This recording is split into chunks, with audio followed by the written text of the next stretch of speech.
Hello, everybody. This is our webinar on reputation, debate, and some tips on how to grow and protect your reputation. We do have 7 speakers here today. We have 5 at the moment. I believe that a couple are having some Wi-Fi issues getting through, but we are going to kick off. So I can already see that lots of people the numbers are going up quite steadily. We've got quite a few hundred people joining today, so thank you to everybody who's done that. So I'm going to kick off and I'm going to ask Victoria. Now, most of you will know or feel that you know Victoria very well, because Victoria's been broadcasting into your lounges and kitchens for probably the last 8 months, and you've probably seen quite a lot of her. The reason for that is Victoria is the Health and Social Affairs Editor for Channel 4 News. So Victoria, can I ask you, just to kick us off today, what's it been like being in frontline journalism in the last 8 months? Have you ever done anything like this before, had to cover any stories like this before in the past? I'm just looking at myself on the screen and thinking my dark circles are getting darker and darker and darker, because it has been intense since January, when I was reporting on the China outbreak, the Wuhan outbreak, and it hasn't really stopped. Although I did take quite a lot of time off over August, just to take a breath, because I had a feeling that from September on, things might start to heat up again, as they have. And there isn't anything. I mean, the last time I can remember was 11 years ago, when I was pregnant, and I was covering politics, and there was the expenses scandal. So every day there was another story about politicians and their moat houses and their duck pens or whatever. I've forgotten what it was, and flipping houses. But no, this has been an incredible, fascinating, intense, wonderful, scary time. Yeah, and I imagine within that you've had to interview so many different people in so many different situations as well, sort of very, very intense situations. But of course, unfortunately, one of the I guess interviews that you haven't had on so far is the government, because to date, am I right in saying to date they are still refusing to be interviewed by Channel 4 News, which is obviously a public service broadcaster as well. So, you know, in one sense, from the public, it feels like they really should. So what's your take on that? And obviously this is a reputation webinar, so if we bring that back to reputation and the reputation of the government of the UK, how do you think that has impacted the fact that they won't be interviewed? Well, I think it is a huge pity that we are a public service broadcaster, which some people don't realise. And this is a pandemic. It is a national and an international crisis. And at these times, you would expect the people who are in charge to be across all the broadcasters, but especially across public sector broadcasters and public service broadcasters. They have an issue with Channel 4 News, which is a pity. And I think it's becoming more and more noticeable. And there are, of course, every day there are questions I would like to put to the Health and Social Care Secretary. I mean, occasionally we were allowed to ask a question at the Downing Street press conferences, not very often, but occasionally. And at that point, as the health person, the person covering the health and the science part of it, it was very important for me to be able to speak not only to the Prime Minister or to the Health Secretary, but also to the Chief Medical Officer and to the Chief Scientific Advisor. And we haven't had the access that we really should have had. And I think our viewers recognise that. So rather than it harming us, I think it is more of a harm to the government. Yeah. So obviously, do you feel that there's a lack of public confidence there? Do you think the lack of public confidence, which obviously affects reputation, has there sort of been peaks and troughs on that throughout the last 8 months, or has it been a gradual decline or rise? At the very beginning of the pandemic, there was high public confidence in the UK government, and I very specifically say UK because at that point it was very much being led by Downing Street, and people thought that they were doing the right thing, and they had this mantra that we are following the science, and you would see the Prime Minister standing up with the scientists flanking him, sometimes less than 2 meters, but they sorted that out after a while. And after a while, the division between the 4 nations became quite apparent. And I would say Nicola Sturgeon in Scotland has very much put across this idea of, you know, she's going to be transparent, she's going to apologise when mistakes have been made. So public confidence, all the polling for the England government, which is coming back to this not UK part of it, has been going down subsequently, whereas the other 3 nations, the polling has showed higher public levels of confidence. And I would just say, as a New Zealander originally, I've been, of course, watching what Jacinda Ardern's been doing in New Zealand, and with the one chief medical officer there. So they've had one scientific person and the Prime Minister standing up, and the levels of confidence in New Zealand have remained very high in the government, because as Nicola Sturgeon has seen, if you sometimes show your vulnerability, be prepared to say, yes, we might have got that a bit wrong. People will accept that, and they will understand this is a fast moving crisis. Yeah, I think you're right. And I think you know, when we're working with spokespeople, particularly now, vulnerability, humanity, leading with emotion is hugely important. It always was, but it's much more important now. And obviously the way, and we're going to talk later about people being interviewed by the media, and why perhaps people might not be interviewed by the media. But I think in the respect of how people are coming across, how a brand comes across, and if you look at the UK and the UK government as a brand, you know, refusing to be interviewed, so refusing to ask questions, is obviously, you know, people then start asking other questions. And I wonder if, Simon, I can bring you in there, because as a former CEO of Mothercare and a former CEO of LoveFilm, and working in other big brands, were there times when perhaps it wasn't the right time for you to be interviewed? And I guess, are there any learnings from what the government and how the government has portrayed themselves in the last 9 months or so that you think the legal sector could learn from? Yeah, I think it's a really interesting question, and Victoria has some great experience and examples there. I think the challenge with corporates is that you've got to stop being a big corporate, and you've got to start empathizing with people about what the issue is. The biggest mistake that I see happen time and time again is people either being in denial or there being no comment, and ultimately that comes around to, you know, to bite you. And so if unfortunately, I've been involved in a few crises in my time, not planned, but it does happen when, you know, you have a career. So at Pepsi, we had syringes that were put in cans, and so people thought we had a faulty production process because it would allow syringes to get into cans. At Unilever, you know, we experienced some challenge with certain people with skin conditions, and also at LoveFilm, our factory burnt down, and we had some issues with how we were marketing that required us to be on Watchdog. And so what would I say the learnings for me would be, or the advice I would give? I think the point that Victoria made about Nicola Sturgeon is spot on, which is she empathised and apologised if there was something wrong, right? And I think the first thing is recognise it and be human.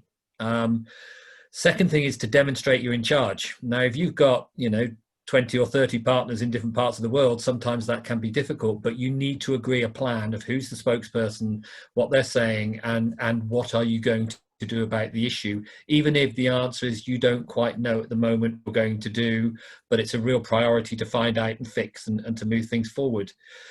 Internally, you need to review daily, you need to have war rooms, you need to cascade your communication to all stakeholders. At LoveFilm, that was not only customers, but it was suppliers, the studios, the film studios, it was the board, and also the employees. We mustn't forget the employees as stakeholders too.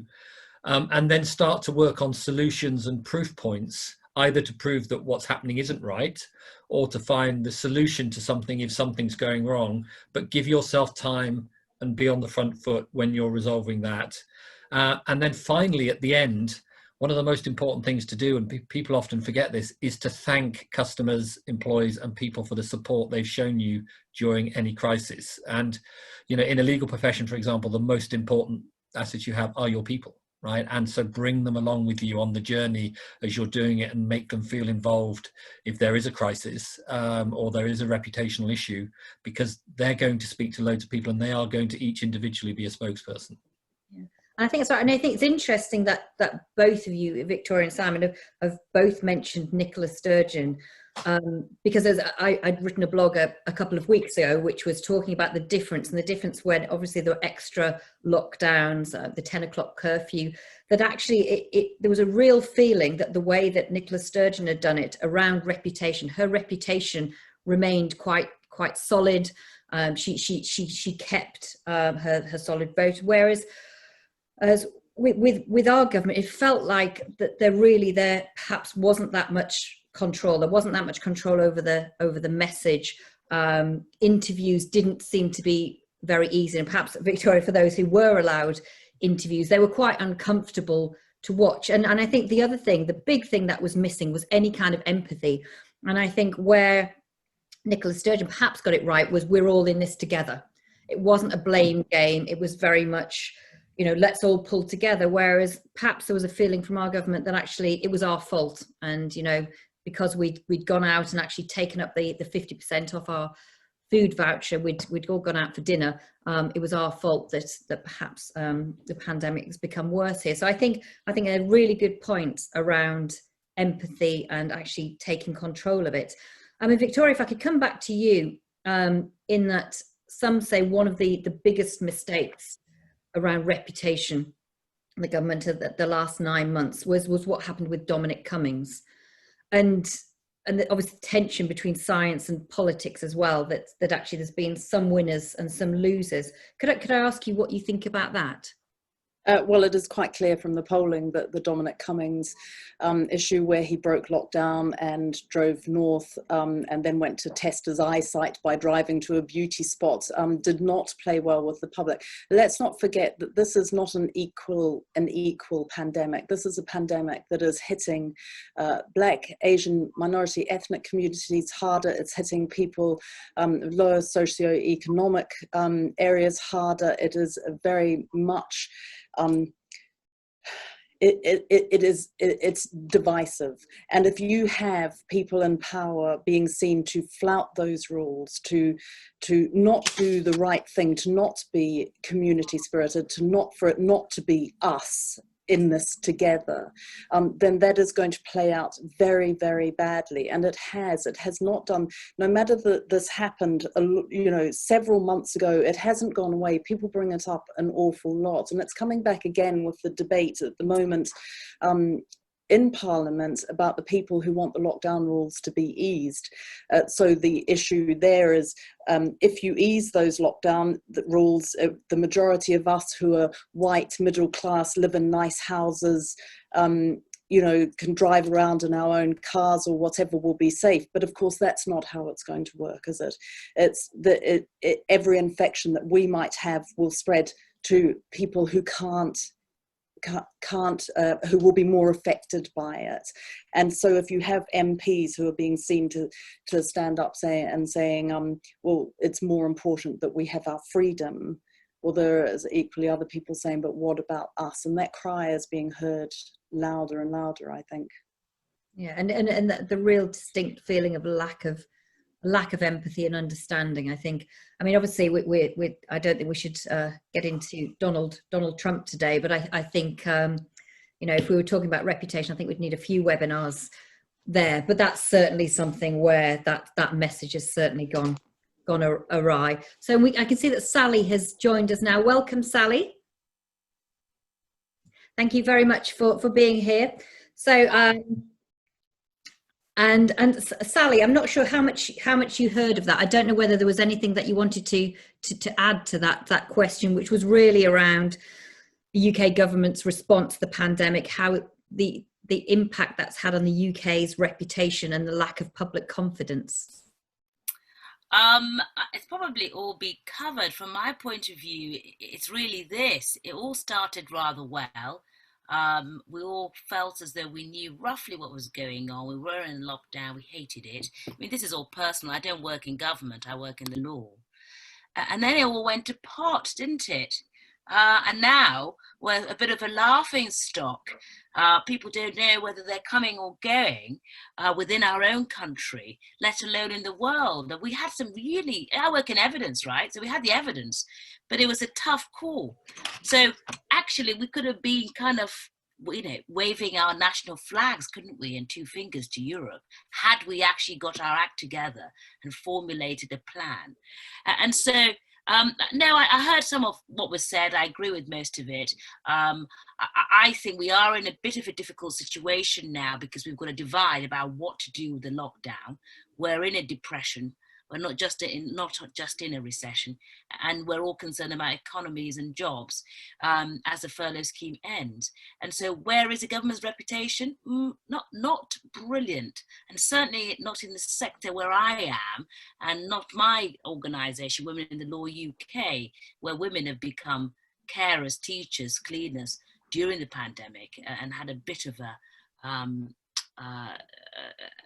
return to the 1950s, if you like, in addition to trying to deal with their everyday work when we were teaching our children. So there's a worry there. I don't have much more to add. I know we've got a lot of questions to get through, but largely, I think there's lots of learnings here for the government. Actually, they probably need a bit of advice from this panel. Yeah. I'm not into politics. I think there's a lot of learnings here and a bit of a reaching. And yes, I'm afraid Mr. Cummings did not help at all. And that's partially why the numbers are going up. Because in areas, for example, where I reside in Manchester, where there are lockdowns, people simply are not abiding by it. That's why the figures speak for themselves. So that did not assist us in any shape or form. And the average person just simply has no regard for it, I'm afraid. So anyway, that's got a bit of a rant, but I'm happy to answer specific questions as we move on. Thank you, thank you. And Tanda, if we can come to you. Obviously, you're in different jurisdiction. You're in Nigeria. What's been your take on the UK, our reputation during this pandemic? How do you think we've come out of it? How do you think we're emerging from it? Because obviously, often within internal comms, so the internal comms for the UK can sometimes be worse than it can be for the external comms and reputation. So can I ask how you think we've fared? Thanks, Melissa. Well, I've heard everything that's been said, and I tend to agree with Victoria. I don't think the UK has come out of this particularly well, and I'll take it a bit.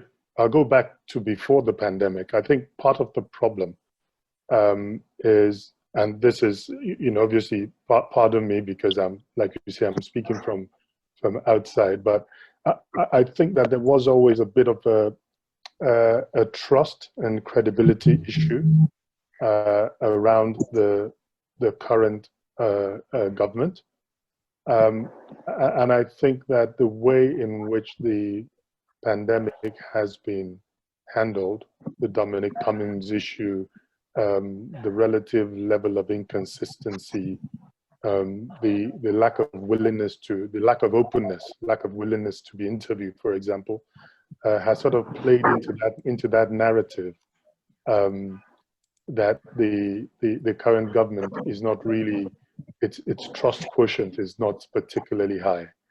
And as Victoria has said, when you compare the way it's been handled in England relative to the other home nations, it also plays into that narrative. I think the other thing that I've noticed, which just an aside, is that the pandemic seems to be it's not gender neutral, because there was this observation going around about how it seems to have been handled particularly well in countries led by women, and seems to have been handled particularly poorly in countries led by men. New Zealand, Nicola Sturgeon, you've mentioned, I think a few others. I think those, and in Germany, you know. So I think the pandemic is it has a leaning towards the female folk, and I understand men tend to die more from it than women as well. So we need to watch out, Simon. Yeah. So it sounds like the gentlemen haven't fared too well, sadly. So No.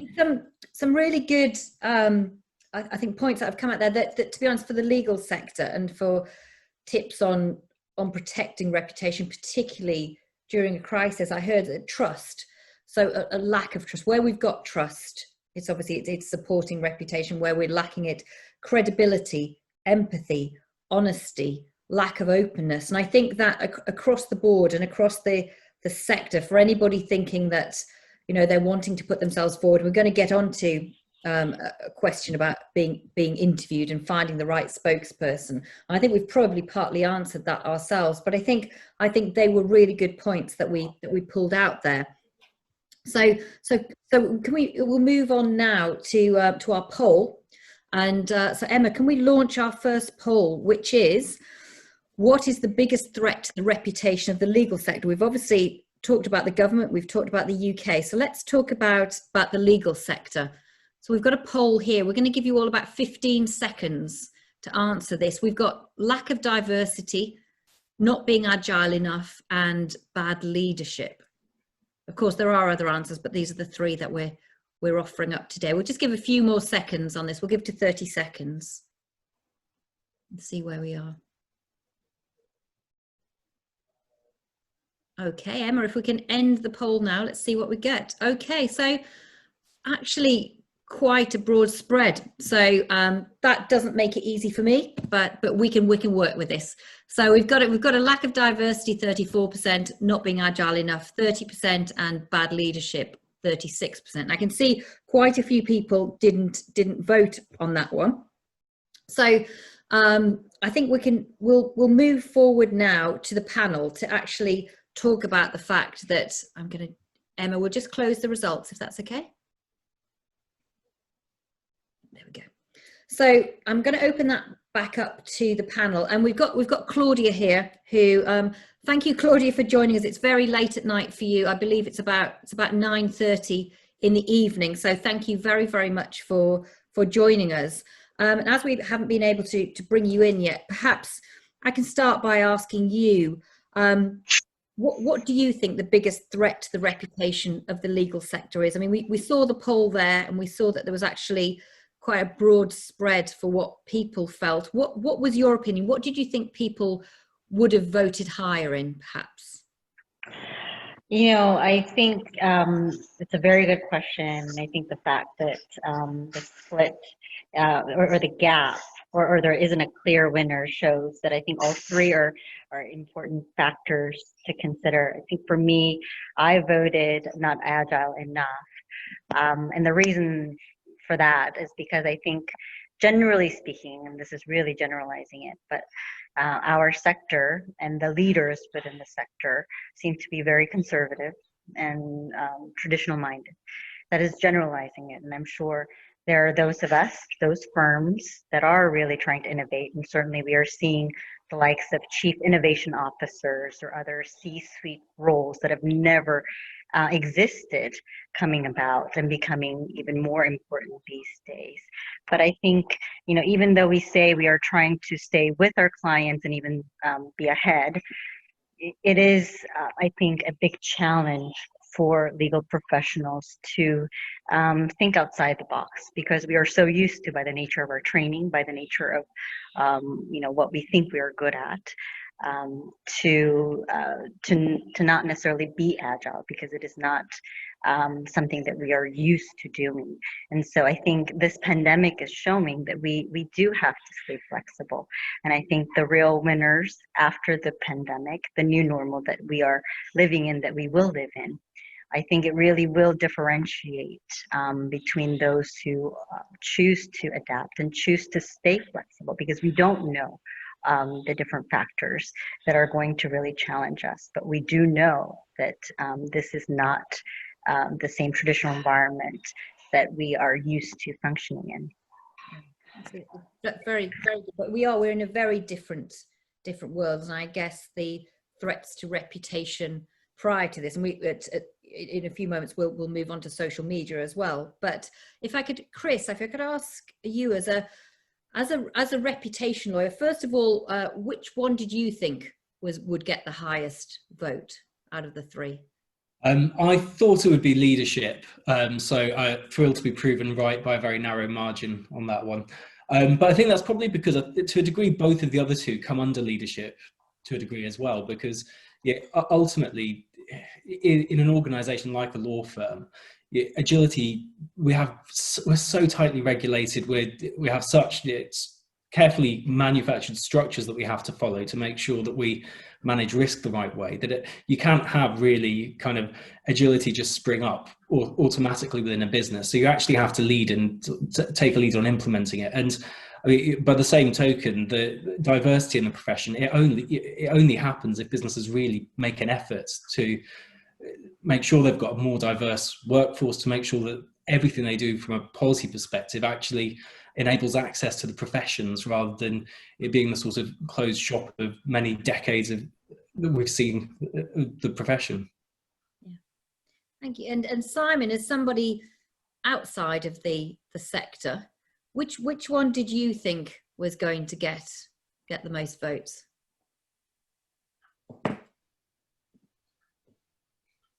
I'm the first one to fall for that trick, right?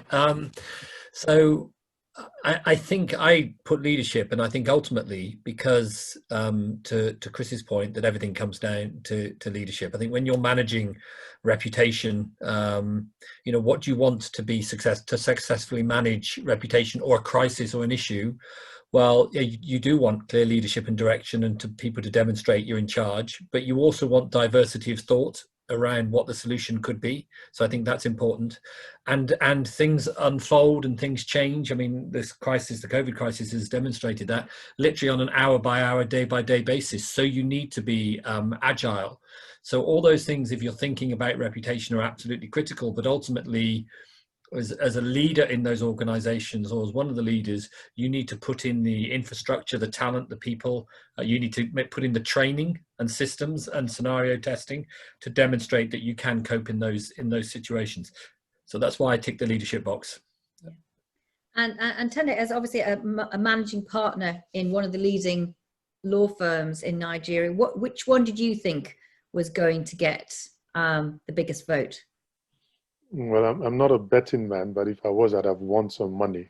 So yeah. I pick leadership as well, and for exactly the same reasons as Chris and Simon have said. I think the other two really can be subsumed under leadership, because the way the leader responds in times of crisis is really what is most critical. And whether a leader realizes that it's not just about me, or I always say that somebody who says me or I a lot doesn't really get the plot. If you lead an organization, it has to be more about we and us. So I think really it's the leader's role that is most critical in terms of reputation for an organization, and in terms of how you respond in times of crisis. Thank you. And I should have said right at the beginning, by the way, that we do have some questions coming through, which I'm going to look at. But actually, if you have any questions, please don't wait till the end. Please do type them in the Q&A, and we will try and take them throughout. But if I can come to you, Sally, and ask you the same question, which one did you think was going to be the clear winner there? Oh, sorry, Sally, I'm just going to unmute you. Sorry, I did what Simon did, to think we spend so much time on all these platforms, and yet there. Yeah, I thought it was going to be leadership, but actually, when I was reflecting on it, I thought I was going to vote for diversity. But for me, it's actually agility. During all of this now, diversity is there. Simon's right about diversity of thought, because we know, don't we, the obvious diversity that we're all well versed with now are clear, and they're there and they ought to be better. But when you have different views, if you're in a room where everyone agrees with you, you kind of think, oh God, you best put yourself. Of course, that's useful, depending on the board you are. If it's a boardroom meeting, sometimes that's helpful. But when you want innovative ideas to deal with a crisis, diversity of thought is crucial. So yeah, I did think the leadership hadn't been great. I think the diversity, look, we're in the UK, the President of the Supreme Court has already come out, hasn't he, yesterday, or the day before, to say we are all lacking in diversity. But where reputation is concerned, we do need different views. And so I did think everyone was going to say leadership by doubt, but I wanted to sort of caveat that a little to say, in our sector, where the managing partners are looking at the numbers and are looking at how to get through this.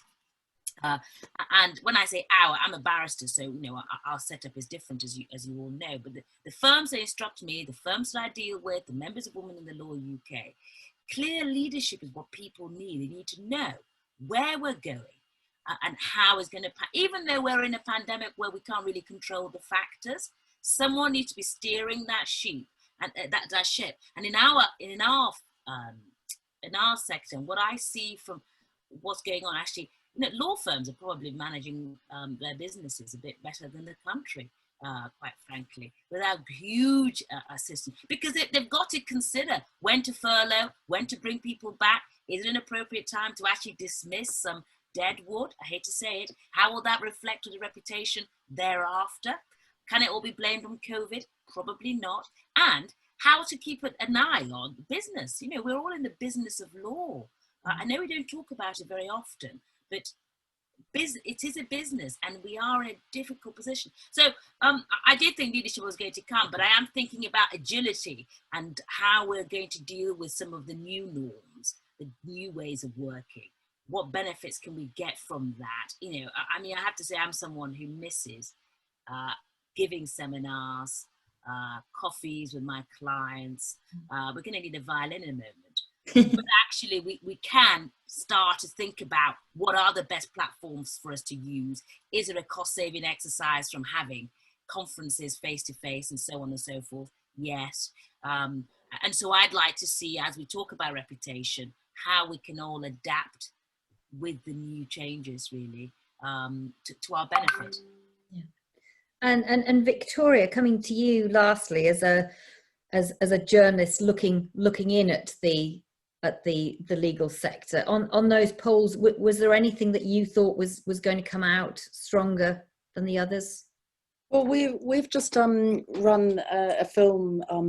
Was it earlier this week or last week? I've lost track of time, but it was a very powerful film about a young black barrister who had grown up on a council estate.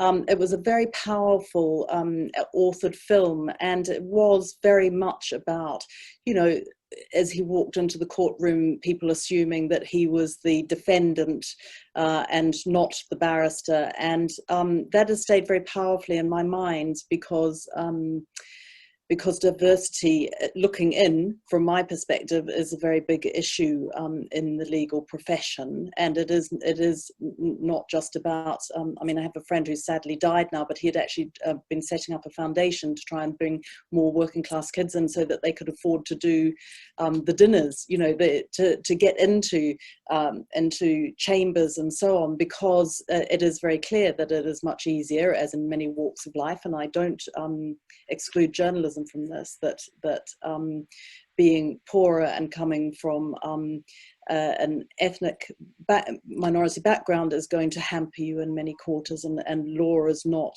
exempt from that at all. And I guess the question is around, and diversity, and we've got some really good questions here that have come in from the audience to ask on diversity. But I guess the issue of diversity and reputation together, do we think that that's been made worse because of the pandemic, or actually has there not really been that much difference? And I guess, Chris, if I could come to you on that and your thoughts, again, from a reputation law point of view, from the sector? How are we now? Where were we before? I think with most of the managing partners I've spoken to over the last couple of months, I think there's very much a case of people are standing still at the moment. And I think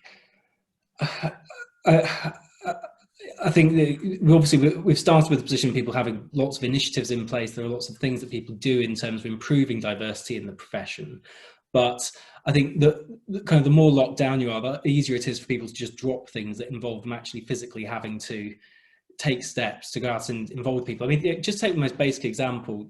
We've probably had a summer run where very few people have had access to go in and do experience in law firms. So the ability of people to get exposure to the professions, and I think it goes for all kind of walks of life at the moment, but I think the ability of people to go in and experience roles, to take part in the sort of schemes and the kind of the access to seeing the environment that you work in, that's obviously all been thwarted.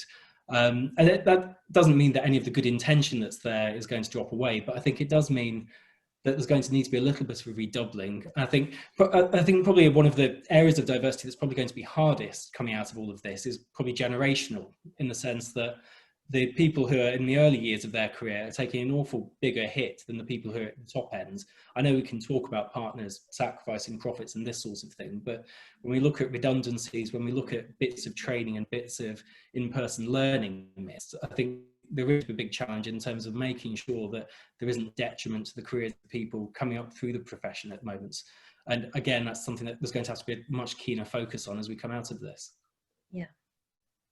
And I think there's so much that we can talk about with diversity. Again, I think that's probably another whole webinar in itself. But what I'm going to do is now I'm going to go to another poll. We do have another poll, which is: would you feel comfortable being interviewed by the media tomorrow? The reason for asking that question and asking for it tomorrow is: would you feel that you knew what your company messaging was?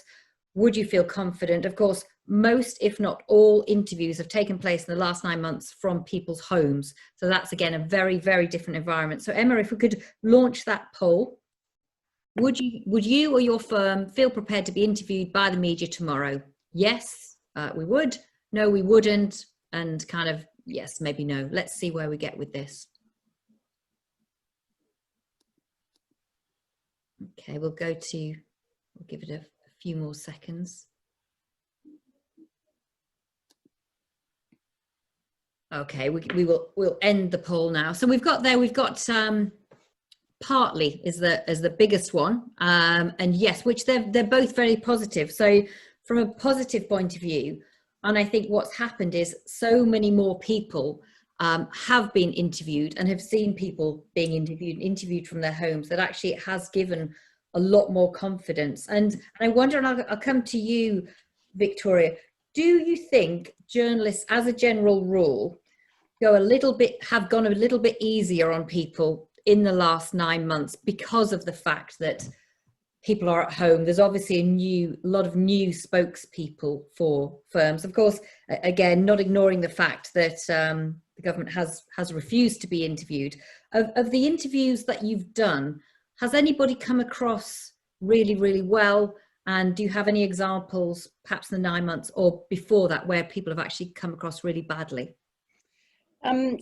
Actually, doing interviews on Zoom is a bit different. The being able to pick up the nuances, being able to, I think sometimes you are a little bit softer in a way, because you're right smack bang up against their face in a way. You can see things more clearly. And then I get diverted by the books behind people trying to work out what they're reading and forget to listen to their answers. But that has made a real difference. Also, we're interviewing people now, a lot of, for me, particularly scientists and so on, who aren't used to being in the public spotlight. So you're not going to give them a particularly hard time at first, unless they say something that is very contrary to majority view, or then you'll need to know why. But I have a degree of sympathy with these people who've spent a lot of time tucked away in London School of Hygiene and Tropical Medicine and never appeared in the spotlight. So Yes, I mean, there are many examples from my career in the past where you've looked at somebody and thought, you are a car crash waiting to happen, which is marvelous. You know, I'm watching it, I'm on the other side. I can see the poor press officer going more and more pale. But and I remember one time interviewing the head of McDonald's UK, who we were asking about the calorific content of the salads, and he kept trying to tell me how they were very healthy, which they really, really weren't. And he didn't know the answer, and I just kept pushing back on it because he was trying to tell me how marvelous a McDonald's meal was. And you could see he had been so media trained, he didn't know when to stop and listen and say, I'm actually going to address that question, go, you know, actually, I haven't looked at the calorie content of it, but we are trying very hard to make our meals more healthy. He just didn't go down that route. And that poor press officer, it just about walked in between him and the camera, which is a very big, as you would know, very bad thing to do indeed, but looks great on TV. Yeah, I mean, I have been that press officer many times, but PR having to sit in on absolutely horrific interviews. I have actually stopped some interviews, which were obviously pre-record interviews as well, just because they were going so badly wrong. But it is always a risk. And I do wonder if something that a learning that has come out of the last 9 months and around the fact, you know, we talked about what is good in an interview. We talked about trust, credibility, empathy, honesty, what's bad, lack of openness, that actually perhaps we're all learning that, and particularly on camera and in live interviews, being able to say, I don't know the answer to that question is actually better than repeating the 3 key messages that you've got, which is obviously a very political way of answering questions, but that actually moving away from that and having some empathy, which obviously, yes, as a press officer in the old days, I would have died if one of the presidents of the Law Society had done that. But perhaps I would feel differently now about that. And I guess somebody who would have been on the other side of the camera often is you, Simon. And I know that you were telling us earlier around Pepsi and when you were with the syringes. Were you interviewed over that at all?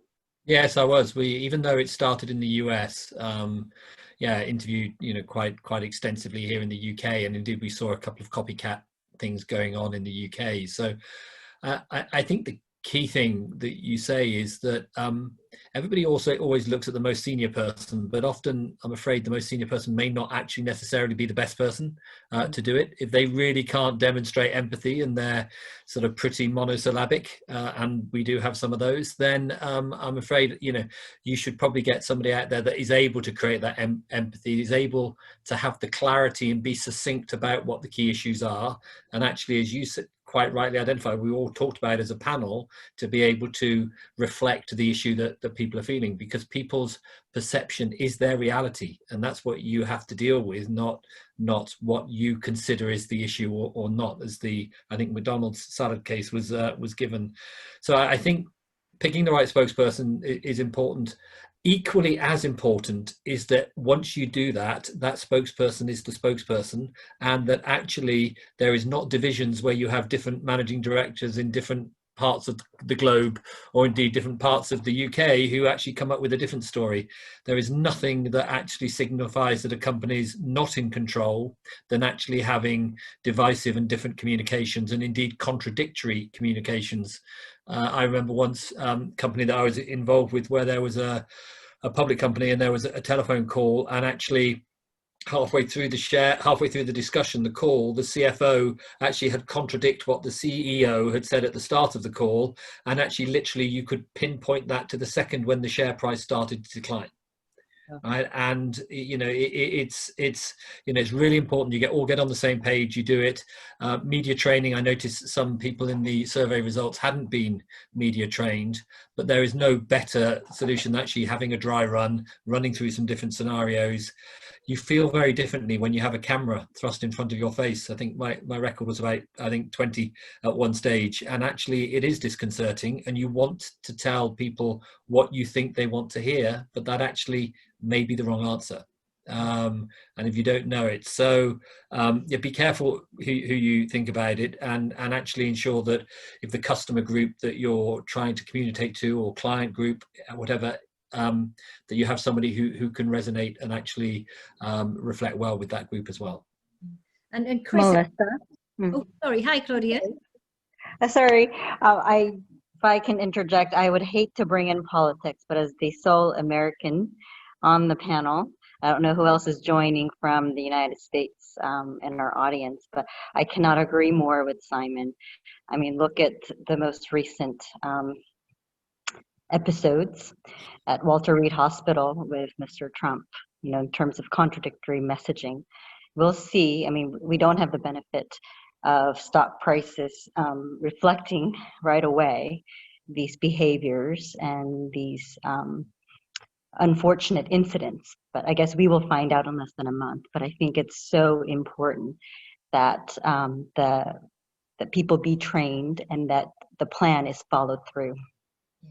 No, sorry, I'll turn very good point. And I think we've only had Mr. Trump mentioned once so far. So I'm sure he may pop up again as an example of how not to do your reputation.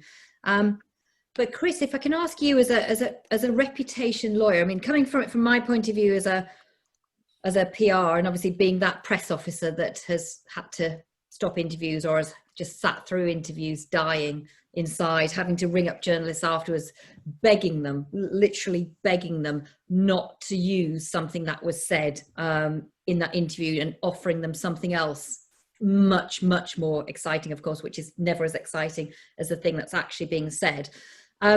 With relationships with your clients, you know, would there ever be a time where you would suggest that actually somebody isn't interviewed at all? Would there ever be a reason why they might not do an interview from perspective of reputation?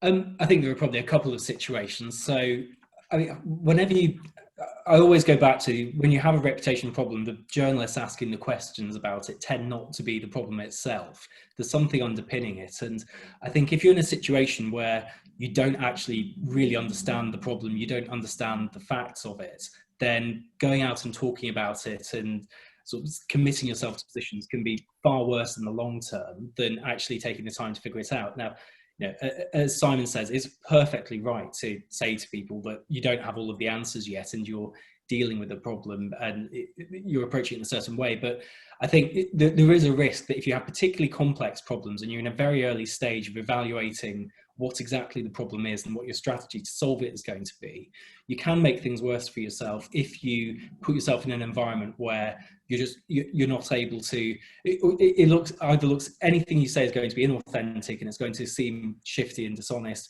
or if you actually cause yourself more problems later down the line by having to commit to positions that you can't possibly sustain over the long term. That doesn't mean you have to just no comment and hide and hope for the best, but there are situations where sometimes you might, I mean, take one example. If you've got something that you are pretty sure it's completely false, you will want to try and look into it and buy yourself the time to understand what's being said about you first in order to actually push back against it, rather than go out and say it's false and find out a couple of weeks later actually it's true. Yeah, definitely. And just lastly, Sally, I'll come to you because you've done plenty of interviews in your time as a barrister and as women in the law as well.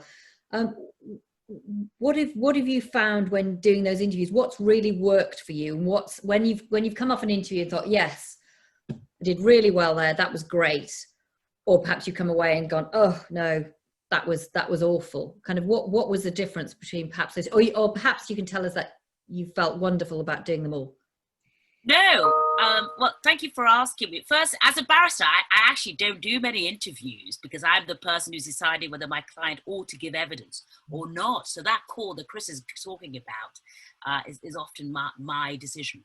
I've been doing a lot of interviews because I've written, a children's book. And so that's been my first big, delve into the world of media. And then obviously interviews about diversity in the law. And I find it very difficult because I'm from a generation where we're not trained to either like journos, we don't seek publicity, we've got the information that we want to give and that's it, and other people want other things. And I have to say that each time, even if it's 10 minutes on, 5 Live talking about do we need more diversity in the law, which the short answer is yes. I find it quite difficult because, you know, one doesn't quite know what the journalist wants, and it feels like there's more to the question than there is. I'm used to cross-examining, so being on the other end is very difficult, and I think it's kind of like that for most lawyers. If we are there to, you know, to say what we want to say, great, you know, get something, yeah. But if there's actually nuances, you know, people want to know examples of incidents of racism, for example, or whatever. You know, you're not really there for that. And if one is there to give one's expertise, I find that's not too bad. But I do find during the pandemic that I've become frustrated with certain radio stations where people don't ask questions properly. You know, people's views are just asked, they give it. Then they have somebody else's view, they give it. And so they're giving statements rather than being cross-examined on the issues. And so I found it quite hard during the pandemic. You know, I'm a Paxman fan, and various other, you know, big interviewers. And I think it is a difficult situation. And in our sector, we're all listening for answers, and we want to hear journalists going for it. I don't mean in a gratuitous way and asking questions that they shouldn't be asking. So I do find it quite hard, and I'm one of those that's been partly trained, but, you know, even talking about unicorns, I find quite hard, which is just about, you know, representation in a legal sector and why. So I have found it quite interesting, but the lawyers in our sector who have got it right, I would say, are on occasions, I got the impression that they had been properly prepped. So whenever we've had, I got the impression that they've probably had lots of rehearsals where they ask you a question, you answer it, and then you feel you know, pleased about it. But in answer to your question about one that I thought, that was okay, I thought probably a Channel 5 interview that I gave, which was only 2 minutes of footage. But I thought, and I don't know if anybody watches Channel 5, but I was quite pleased with that because, you know, I was just talking specifically about the statistical evidence of diversity in the profession. It was straightforward, and that was it. And I thought, oh, that was okay, actually. So I have found this period quite difficult. Yes, and and I think a lot more people have been interviewed and are getting. I mean, look at us all. We're all apart from Victoria, we're all sat at home. I think Tanda, you're in the office too. No, but we're all. No, I'm actually at home. Oh, you're at home today. You're at home today. So actually, you know, there is a vulnerability to that, of being interviewed in your own home. There's also a comfort to it as well, because certainly I've been interviewed, and I've had plenty of clients interviewed, where you walk into a room and it's a tiny little room. You've literally got a camera in your face. You've got a button that's flashing. You've got a voice over you, and you kind of you sit there. And I do remember one.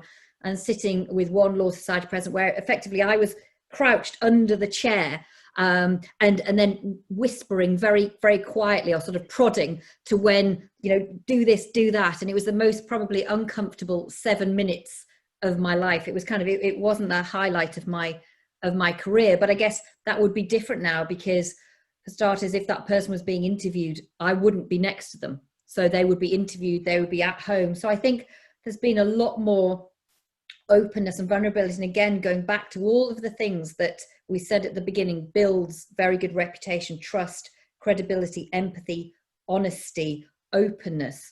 I think there's been so much more of that in the last 9 months, and I think that does make for better interviews. But Chris, if we could come to you and talk about, there's obviously a lot of reputations under attack, and if your reputation is under attack, of course, from a legal perspective, obviously, one thing that often happens is quite an aggressive letter before action. I think most people at some time in their career have had one of those, either sent one or one land on their desk. But for reputation, is there another way to, I guess, defend that reputation, or have that without going in quite aggressively, first of all, would you say? Well, I think the sort of, they're probably slightly stereotypical aggressive letters, I mean, they're tactics rather than a strategy. So I think, and Simon touched on this right at the start, that when you're dealing with an organisation that's going through a challenge, and be that law firms or any other kind of business, effectively it's still the humans within the business that are reacting, and all sorts of emotions creep in, from fear to sense of outrage at being challenged and all sorts of things like that. So I think quite a lot of the time the kind of very reflexive, very aggressive, very fact-free kind of approach to using the law in reputation comes out of that kind of instinctive reaction. Whereas I think those who handle those sorts of challenges best tend to be the ones who buy themselves time. They still have their legal rights, but I think the way you assert them these days can be a little bit different. So you get the space for yourself. You start looking at actually I go back to the example from a moment ago. What actually are the facts? And you have the opportunity to build out the picture, and you sort of set for yourself the strategy of, well, if you've got something where you have an issue and it is problematic, then you can deal with the bits where you're in a strong position. But I think if you just take an approach of generically making threats and saying everything's false without being particularly attentive to the factual position, then it just stores up more risk for you in the long run. And so the instinct to do something in the short term and react based on that emotion can actually in the long term be detrimental to what you ultimately want to achieve. And how are you finding, we're going to go on to our third poll in a second. In fact, I'll open that poll first, Chris, before I ask you around the threat to reputation of social media, because social media often, I mean, if we look back, Simon, to when you talked about that incident with Pepsi and the syringes in the cans, I assume that was pre-social media and would have been very different. So let's ask poll 3, Emma, if you could launch poll 3, the question there being, how much of a threat to reputation is social media? Low, medium or high risk?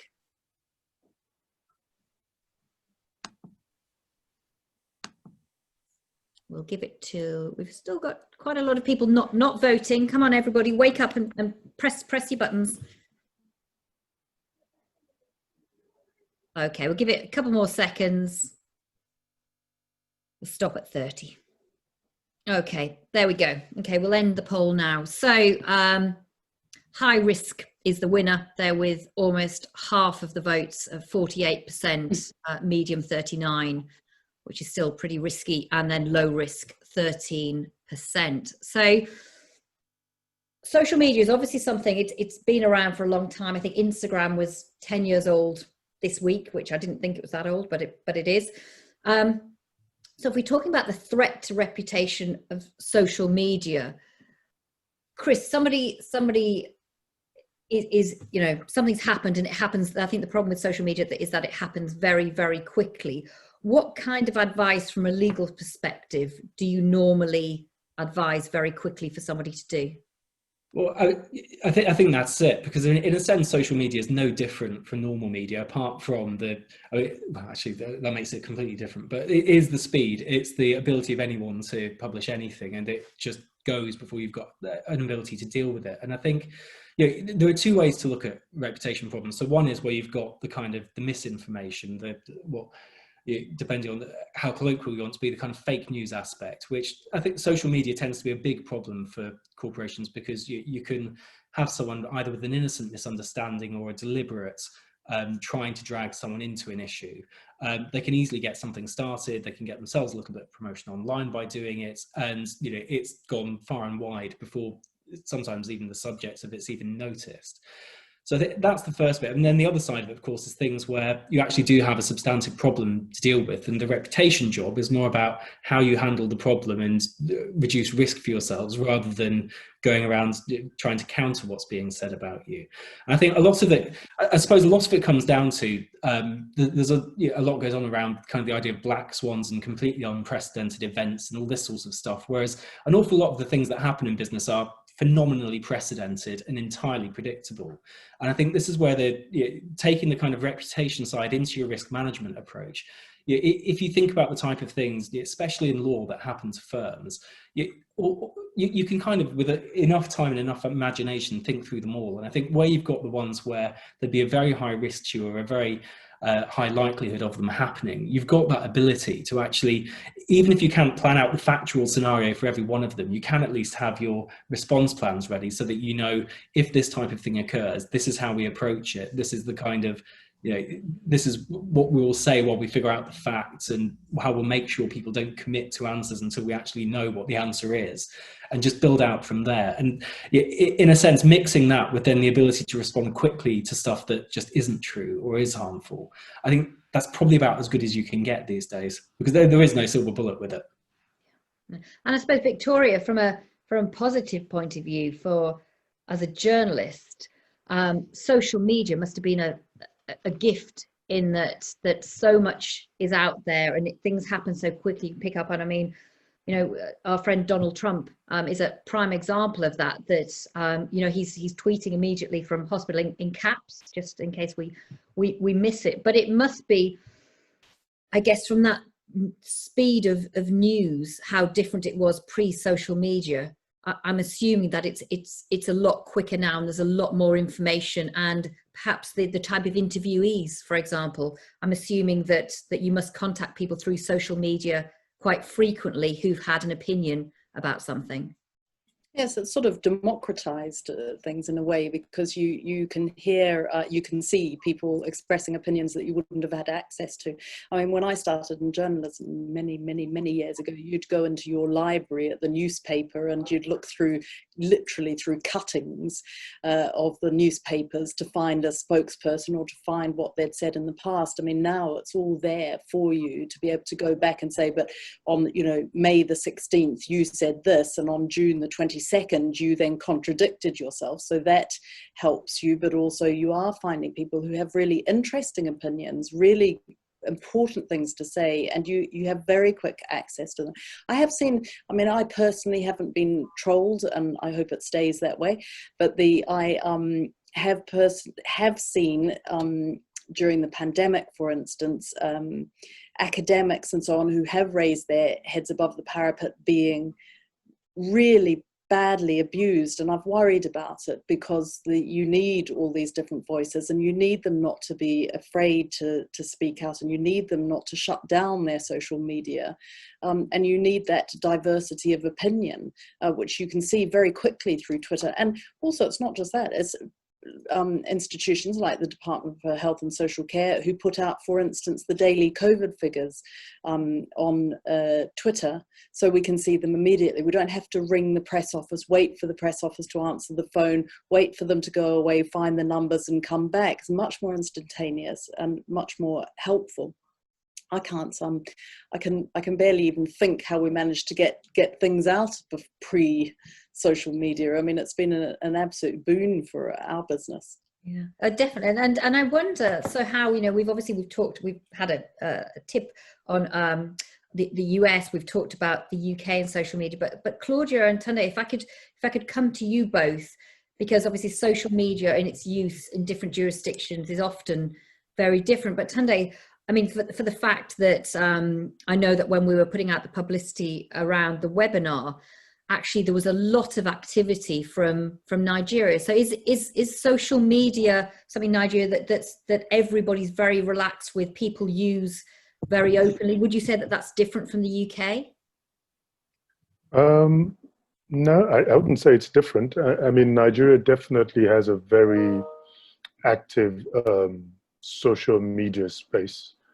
And as has been said, it does democratize information, but also has its dangers, because, false information moves around so quickly. And it's pretty difficult, if not impossible, to rein it in. I mean, I've just come off the back of running and participating in an election to lead the Nigerian bar, and I know how many times I had to make a judgment call as to whether it's worth responding to something that's been said or not. And more often than not, I decided that it wasn't worth the trouble, because sometimes I think people who use social media in a negative sense are actually looking for that reaction, because they want you to dignify them with a response, and then start an exchange going. And I think sometimes the best way to deal with it is actually to ignore it, because then it dies a natural death. you know, people might read it once, and the fact that you haven't responded to it, depending on how sensational it is, they might decide that now, if there was any truth in that, there would have been a response. So if there isn't any truth in it, sometimes it's probably better to ignore it. Is my judgment call. But then the social media space in Nigeria, answering your question directly, is very, very active. I mean, I guess it goes with our population anyway. Nigeria has a phenomenal number of people. So whenever you talk about anything,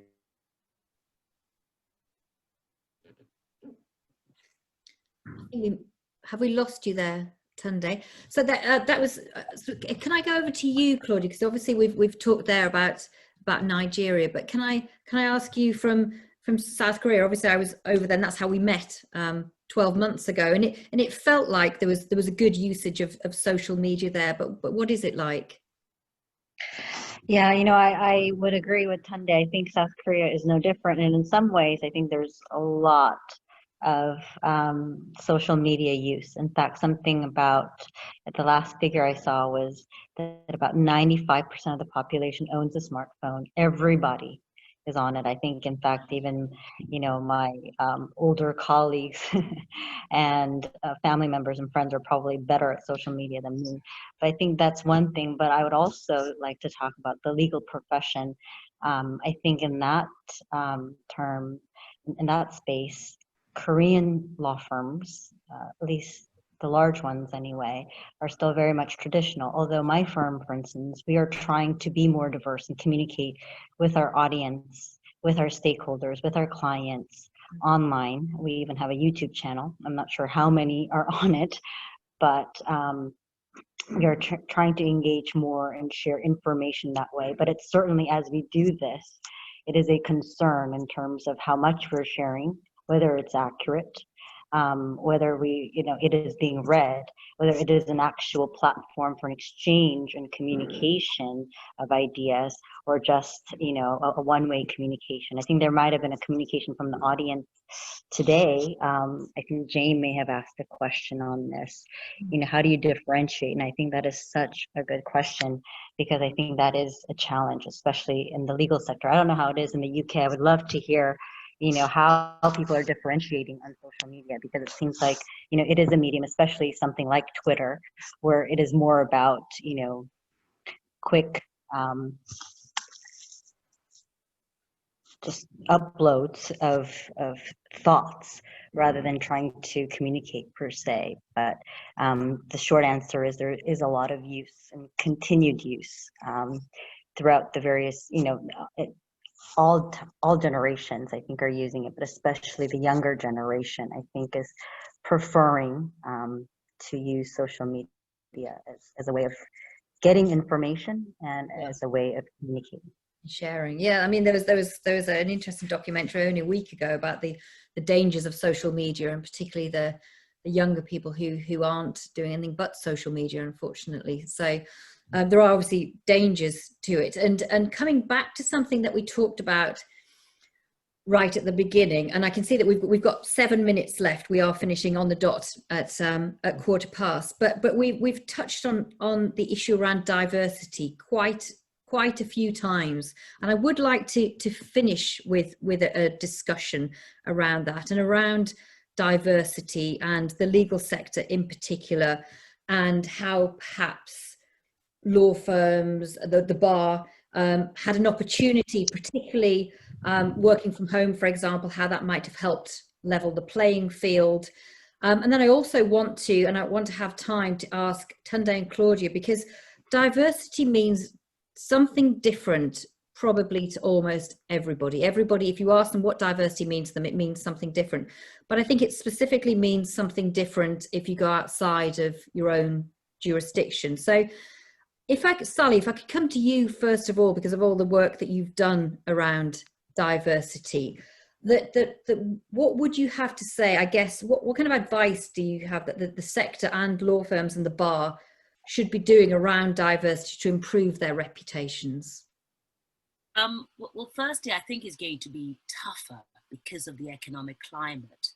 And Chris touched on it before, that I think the firms and chambers you know, have gone on board, if I can use the term, bought into the importance of diversity. But now that we're going into this awful period, I think that people having to consider whether or not we should be focusing on social mobility, having people from, you know, a simple term, I think as Victoria used this before, poorer background, candidates from Hackney as opposed to, you know, Cambridge or Oxford, and having more women. I think the focus is going to move away, because I think the entrance to the law now will be people who've got financial backing, quite simply. And it's something I'm very concerned about. But I think that we need to continue it, and because entrants to the profession look to see who are in the law firms and who's in the bar. They genuinely actually trawl it.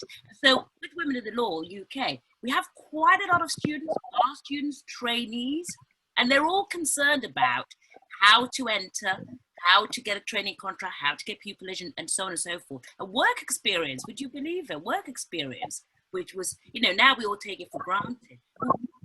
Physically go to firms or chambers. I can't have, you know, pupils with me. I've trained lots of baby barristers. So that's a big issue. I thought that was going to be an advantage actually for diversity.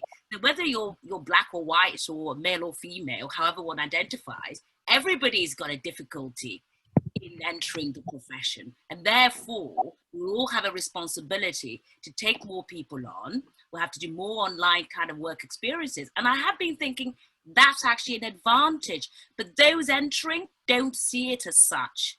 And it is harder, isn't it, to have people to even mentor or supervise people when they're not with you in the office to give them a piece of work, then mark it, and then give feedback. But I think we need to be open to, one, the dangers, and two, how we can deal with that. And we can set work for them to do and assess it over Zoom or Teams or Adobe.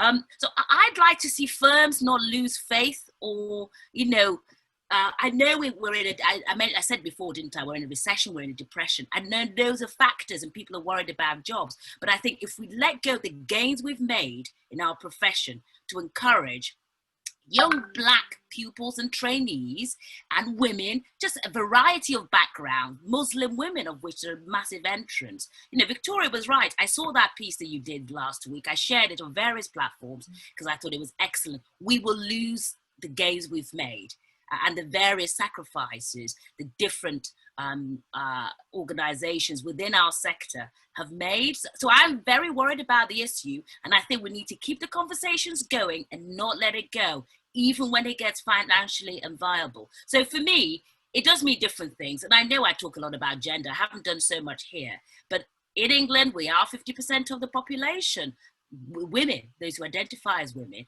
and we're still not that great. It looks as though we're doing very well. You know, the judiciary is up to 48%, but really it's not. And if you look at where they are in the judiciary, they're not in the top. It's all bottom end, low end. So I've got a lot to say on the issue, but I've probably said enough for now. Thank you. No, that was good. I'm just aware that we're running out of time, and I did want to come to you, Tunde, because I know that obviously you stood for Law Society president recently, and one of the things on your agenda was talking about diversity. I want to ask you, what does in Nigeria, what does diversity mean to you? Because as I said, it means something different in every jurisdiction.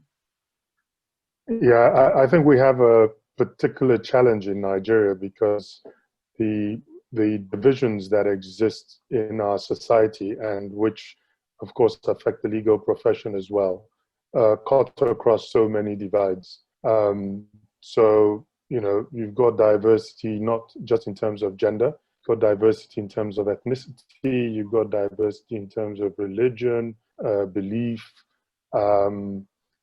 So one of the things one of my mantras when I was running to lead the bar was that we needed to strengthen the profession by uniting, by preventing these divisions from being accentuated. And that for me is, so diversity is a particular problem for us because we have so many divisions in our society and in our profession. And I think it requires a conscious effort to bridge the gaps and to make everybody feel that they they have a role, a part to play. I mean, one of the interesting things was in our profession, you also have divisions even amongst members of the profession, depending on what role they play. So you've got divisions between the inner bar, what in England you'd call QCs. Here we call them senior advocates. And there's a serious divide there where those who are members of the outer bar feel hard done by and are up in arms against those who are members of the inner bar, whereas it's one profession. So I think diversity is a challenge, and I think that the leadership of the profession must, wherever, make a conscious effort to make sure that everybody feels a sense of belonging. Brilliant. Thank you very much. Now, unfortunately, we have run out of time. There we go. That's the buzzer to tell us that we ran out of time. So I think just first of all, to say thank you to you all. You've all been absolutely fantastic. You've all had such great, diverse views. We've had a wonderful audience, and thank you for your questions and your questions in advance. I think just the way around reputation, what we heard, and I'm going to repeat it again because we all know that with your key messages, you keep repeating them, is if we can all look to have trust, credibility, empathy, honesty. And I think a takeaway from what Tunde said right at the end, we all have a role to play. So that's a role to play in reputation, our own reputations, our own brands, personally, at home and in the workplace, that we all have a role to play there. We're all in this pandemic together. And actually, if we can come out of this stronger, better people with better communities, and from the perspective of the legal sector, that it can actually be much more diverse, then I think we've all done a very good job.